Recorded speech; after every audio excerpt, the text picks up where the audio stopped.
खबर यूपी के अमरोहा से है, जहां मनरेगा में एक बड़ा घोटाला सामने आया है। आपको बताएं कि क्रिकेटर मोहम्मद शमी की बहन का जॉब कार्ड यहां पर देखा गया। शमी के जीजा जी को भी मजदूर दिखाया गया। कई वकील इंजीनियर्स को यहां मजदूर दिखाया गया। अब इस बड़े घोटाले के सामने आने के बाद इंतजामिया ने जांच का हुक्म दे दिया है।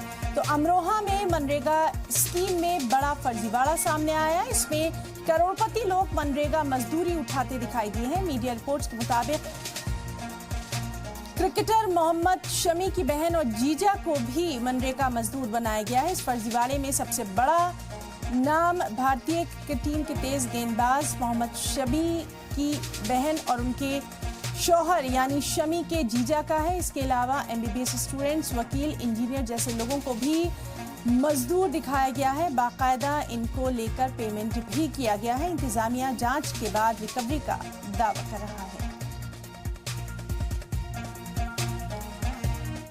भाई इसके खिलाफ जो जांच होनी चाहिए, निष्पक्ष जांच होनी चाहिए।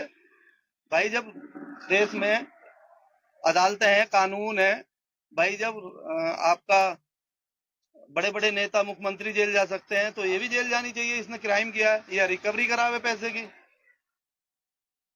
मनरेगा के फंड्स को जो है प्रधान ने अपने निजी स्वजनों के खातों में डाला है, तो इसकी जांच अभी डीसी मनरेगा के माध्यम से कराई जाएगी।